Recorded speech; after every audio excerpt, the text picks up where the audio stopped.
It is Wednesday, July 29th, 2026, and this is The High Road, Logistics and Leadership.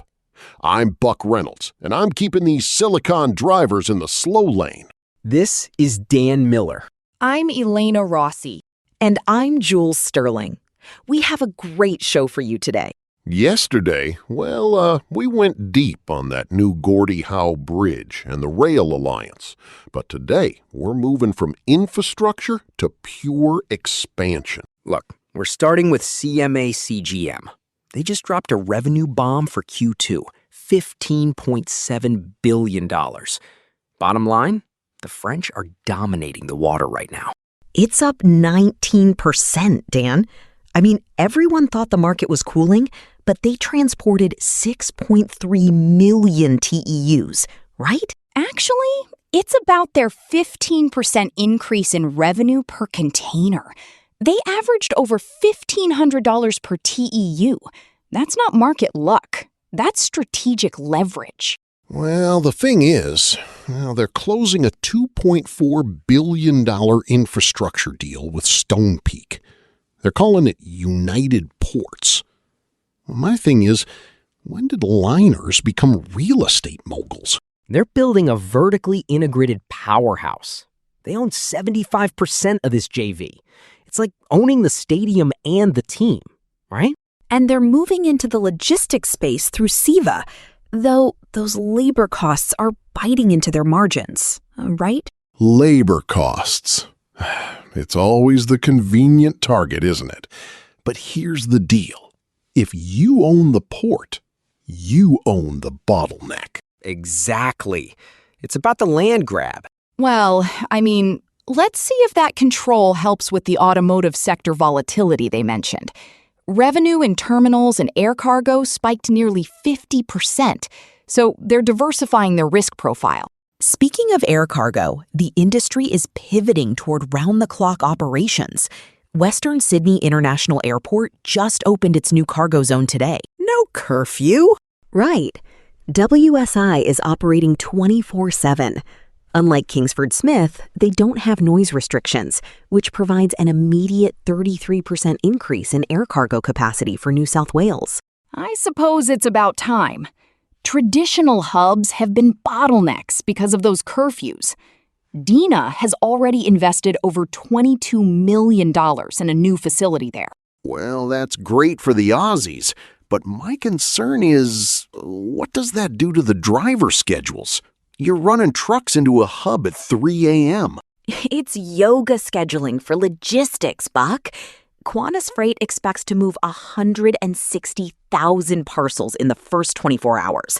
It's all about meeting that e-commerce demand. Look, it's a blueprint for the future. If you can't run 24/7, you can't play in the global game. Here's the play. Round the clock is the only way to avoid the daytime gridlock. Actually, that depends on the local labor laws and fatigue management protocols. Efficiency shouldn't come at the cost of driver safety. Look, before we pivot to the corporate earnings, quick word from the folks who make this possible. Strategic logistics requires world-class engineering. This show is powered by the stack developed by Eric Christensen at Neural Network Media. Support the architect behind the code. Visit our Patreon at patreon.com/neuralnetworkmedia for a free trial and access to our daily briefing PDF, right? It's the playbook you need to keep your fleet in the green. Now, turning to the boardroom, Werner Enterprises just laid their cards on the table. Werner reported a massive pivot to dedicated service. Nearly 80% of their truckload fleet is now insulated from the spot market. Revenue hit over $900 million, up 24%. That first fleet acquisition from January is really showing its value. I mean, they're pruning underperforming routes and focusing on quality over quantity, right? Well, they're claiming structural capacity attrition is finally playing out.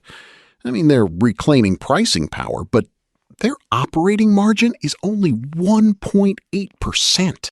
My thing is the adjusted income, which rose 67%. They're managing the margins in a way that prioritizes stability. I mean, that's the play in a tightening market. And look at UPS. They've officially finished their Amazon glide down. They're intentionally shedding low-margin volume to reconfigure the network for healthcare and small businesses. I know.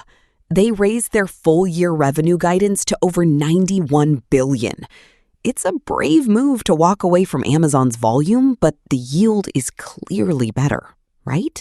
Well, it costs money to move house. They took a $900 million transformation charge, mostly for workforce reductions as they automate the sorting hubs. It's the driver choice program cuts. I suppose that's the price of a more automated infrastructure. If you don't automate, you can't compete on the last mile margins. Well, I mean, the thing is, the Rhine River is doing the opposite of automation right now. It's basically drying up at the cow bottleneck. Wow, this is a mess. The water level at Calb is down to 28 centimeters. Barges are operating at 10 to 20% capacity just to avoid grounding, right? It's a supply chain heart attack. Transport rates from Rotterdam have surged over 200% in a month. It's over €140 per ton today. I've seen deeper puddles in a truck stop parking lot. ThyssenKrupp has already suspended its barge fleet and reduced blast furnace production because they can't get raw materials. It shows the vulnerability of the Tier 2 and Tier 3 suppliers. I mean, people watch their Tier 1s, but they have no idea their Tier 3 is stuck on a sandbar in Germany. Look, it's forcing a shift to rail and road, which is tightening capacity all across Europe. Bottom line, when the water stops, the factory stops. It reminds me of the energy markets.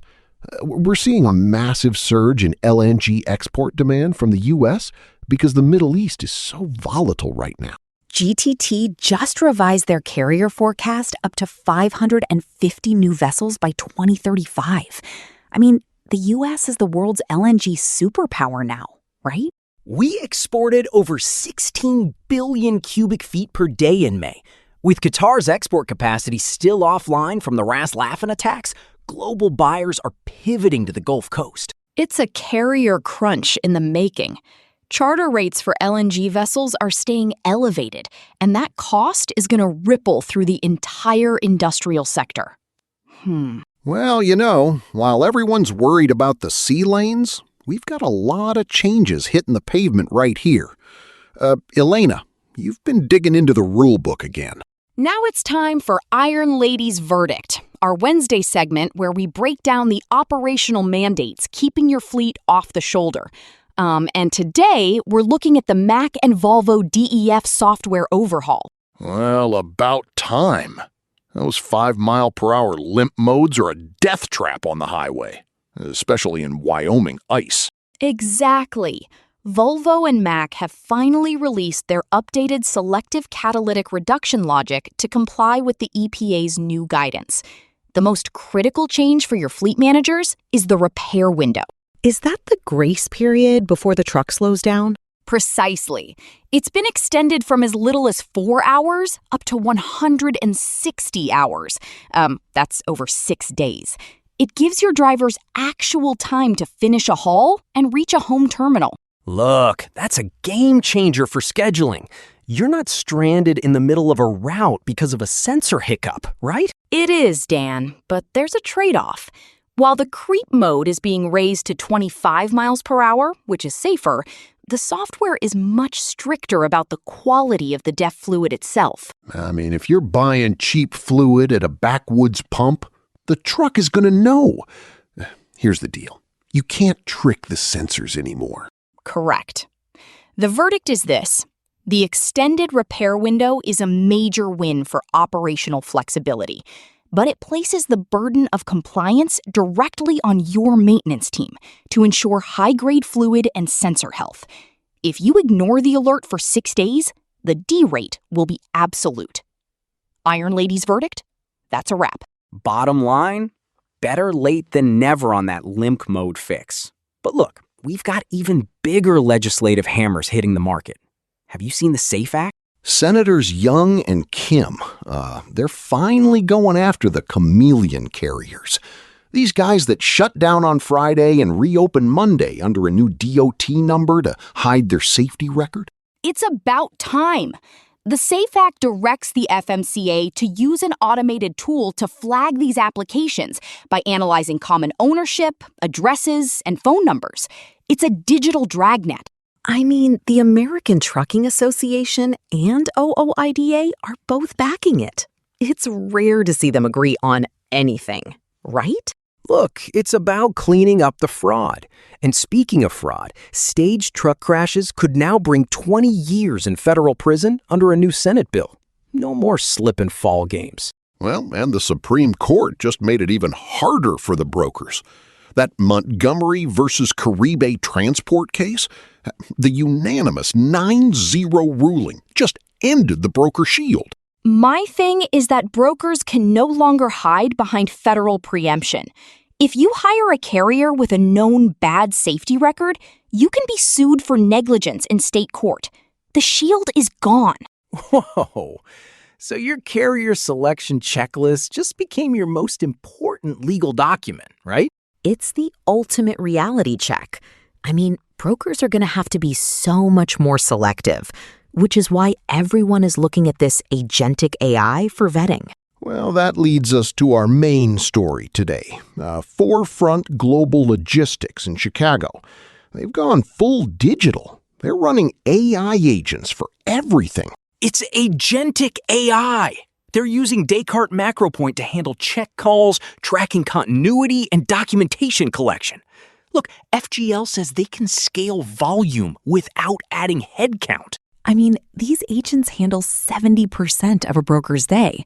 It's all those routine tasks that historically just eat up time. Sort of a no-touch logistics model. Actually, Jules, the real power is in the risk monitoring. These agents can audit carrier safety data in milliseconds. If a carrier's scores drop, the AI kills the booking before a human even sees it. Well, I mean, the thing is, does a driver really want to talk to a robot when things go sideways? My thing is, you can't build a relationship with an algorithm. Look, Buck, the Green Core Knowledge Graph is already facilitating over 300,000 agent transactions a day in the personal care sector. The machine-to-machine economy is here, right? It's true. It frees up the humans to handle the actual exceptions. I mean, if a truck is stuck in a storm, that's when the relationship matters, not for a routine check call. I suppose it's the only way to combat the rising tide of freight fraud. AI doesn't get tired, and it doesn't get bribed by a ghost carrier offering a cheap rate. Well, I'll believe it when I see an AI agent double clutch a 19 speed in a blizzard. Not for the back office. I guess the writing's on the wall. Bottom line, efficiency is the name of the game in 2026. If you're still making manual check calls, you're playing for the other team, right? It is about operational excellence through precision. Technology and safety are no longer separate departments. They are the same coin. It really is a brave new world out there. I mean, between the Rhine drying up and the AI taking over, there's never a dull moment in freight, right? Well, that's all for today's High Road. We covered the CMA CGM surge, the 24-hour Aussie tarmac, and the end of the chameleon carrier loophole. Bottom line is, whether it's the Supreme Court or a Silicon agent, the rules of the road are being rewritten as we speak. Stay sharp out there and keep those eyes on the horizon. Watch the scoreboard. Safe travels.